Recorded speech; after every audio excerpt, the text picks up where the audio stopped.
Back from Hawaii and ready to get rolling on the NFC 10 and 20-minute NFL team series. This one will be the Arizona Cardinals. If you missed any of the AFC team series, you can always check out my YouTube page, bookmark it, subscribe to it. I would love that. Don't have a lot of subscribers, but hopefully, with all the special guests I've had and some of the other nuggets I've shared, that you get a feeling as to how the process has gone for me. With all the data points ready to go, we know what the teams are going to look like. We're just waiting for the season, which is just 3 and 4 months away, depending on where you want to go with the exhibition season and with the regular season in September. Again, we'll start it off with the Arizona Cardinals, the first team that I'm doing in the AFC. So it's the AFC West. When last seen, not a good year for Arizona. They won just 4 games. Kyler Murray was only active for the last 7 of those games. But believe it or not, this team was very competitive, even without Kyler Murray, even with a very new staff, and even with a very late bye, December bye last year for the new staff. And those who know me understand that that's too late to make adjustments. That's just a real problem when you have a new coaching staff and a late bye. So this team had leads and was competitive in 6 of their first 9 games without Kyler Murray. They had leads into the second half in 4 of their losses, and they had leads into the fourth quarter in 2 or 3 of their losses. And then with Kyler Murray, they essentially went 3-4 and played a lot of close games. So in reality, it wasn't as bad as people thought, even though the stat sheet shows that a lot of their early progress didn't actually continue in the second half of the season with Kyler Murray. Defensively, they had, let me check it out, 9 sacks total, 9 defensive sacks in their last 9 games. And if you can believe this, just 1 sack, I believe, in their last 6 games. So there's a lot of work that they needed to do. Luckily for them, they had a situation where they had 7 of the first, well, they started off with 6 of the first 90 picks in this draft. And that means they had 6 picks in the first 3 rounds. And basically, that's a coup. They could really strike it rich. If you remember last year in 2023, they set up this draft by trading back and up and giving away a pick to Houston, getting a pick back. So they were set up pretty nicely, as you can see with the next slide, whereas their draft has picks 427 in the first round, 43 in the second round, and then a whole bunch of picks in the third round, including 1 trade during this past draft. My needs for this team: cornerback was a need. They had given up on one. They had Bud Baker on the other side, but they needed more. They weren't defending the pass well. The interior offensive line needed a lot of work. Edge rusher, obviously, when you only have 1 sack per game in your last 9 games, you need help at edge rusher. Wide receiver, they had Marquise Brown, but they let him go in anticipation, as we all know, for taking Marvin Harrison with pick number 4, and outside linebacker. So this team definitely, even though they were competitive, they couldn't finish games. They just didn't have the roster. So how did they do? Well, Marvin Harrison was my top pick for wide receiver and was very worthy of staying right there. No need to trade back at pick 4 or do anything else when you have so many other early picks. Darius Robinson was the next available, the 5th of 5 first-round edge rushers that I had. The Missouri defensive lineman has some work to do on his game, but he was a fringe first-rounder for me. Max Melton, a very smart cornerback out of Rutgers, not necessarily a game breaker, not one of my top 5. He actually was my 10th rated cornerback. So I had a 3rd round grade on him. I think he's going to be a fine player. He was selected in the middle of the 2nd round. Underrated pick. I wasn't sure I liked it at the time. Running back isn't on my need board, but they really only go one deep at running back, and he's been hurt a lot.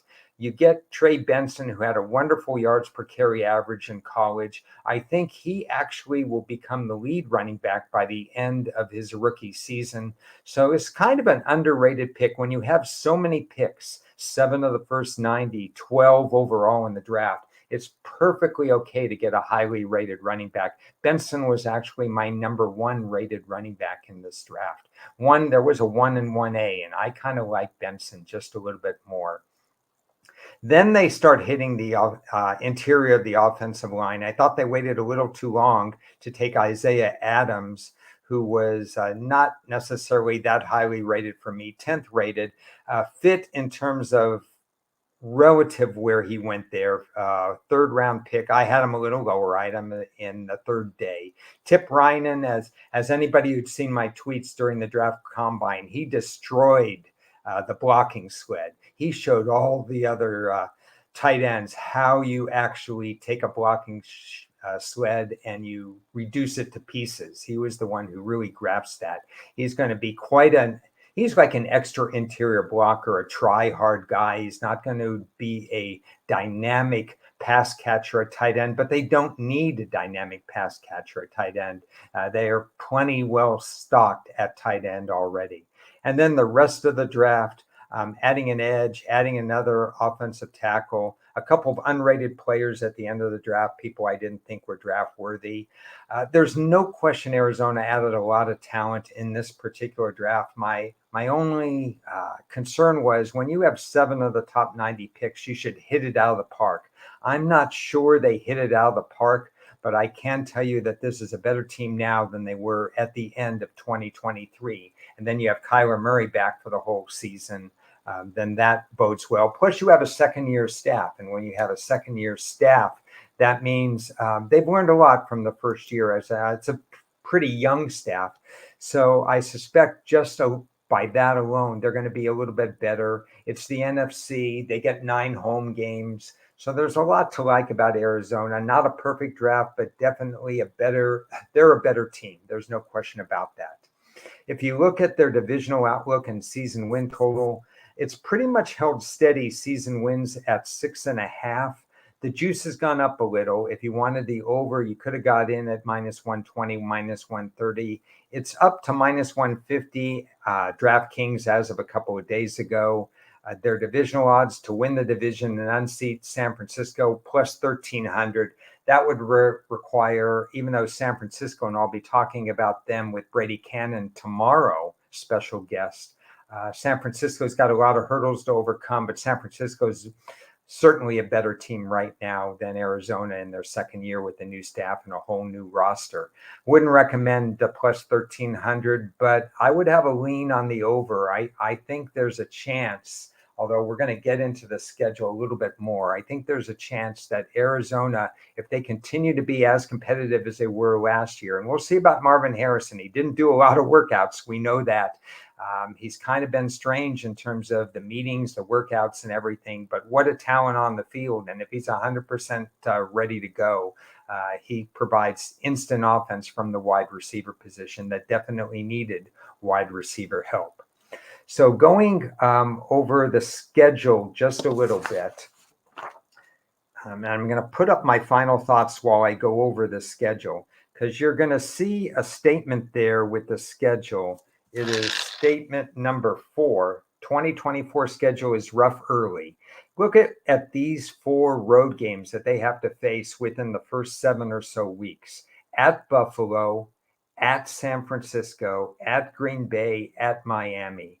These are all playoff teams. A couple of teams that one made the Super Bowl, and Buffalo always thinks Super Bowl when they start the season. This is a brutal road schedule to start the year. And their home games aren't that much easier, if at all easier. They have to face the Rams. The Rams have played very well, won their last 7 at Arizona. So that's tough in week 2.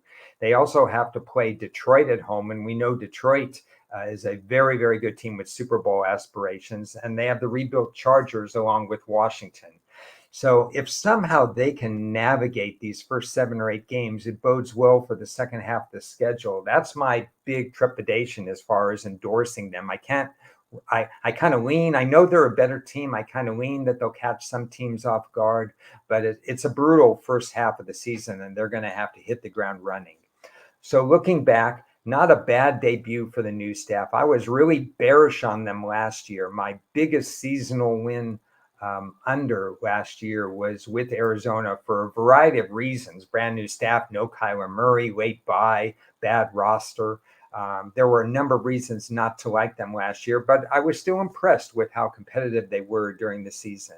And like I said, year 2 for the staff with Kyler healthy, I think they're going to be much more formidable. They're going to win some games you wouldn't expect, but they're going to have to navigate that very tough early slate. Drafted very well. I still need to see a pass rush. I'm not sure we can guarantee that we're going to see a great pass rush on all the quarterbacks they face. They better get their pass rushers in the face of Josh Allen of Buffalo, of a Goff of Detroit, and so on, Stafford of the Rams. Otherwise, these guys are going to have some time to pick apart the Arizona defense. An improving team. They still have some work to do. I'm slightly bullish on them, not enough to pull the trigger, but I think they're going to be a fun watch in 2024. This has been my first NFC NFC preview. Obviously, 15 more to go. And in just a few minutes, Ted Sobel, who was at the Rams camp, the off-season workouts this past weekend. Ted Sobel is going to join me in just a few minutes to talk Los Angeles Rams. Brady Cannon tomorrow to talk San Francisco. I'll also be talking Seattle. More guests along the road. Thanks for watching this preview, and I hope to see you in just a few minutes with the LA Rams.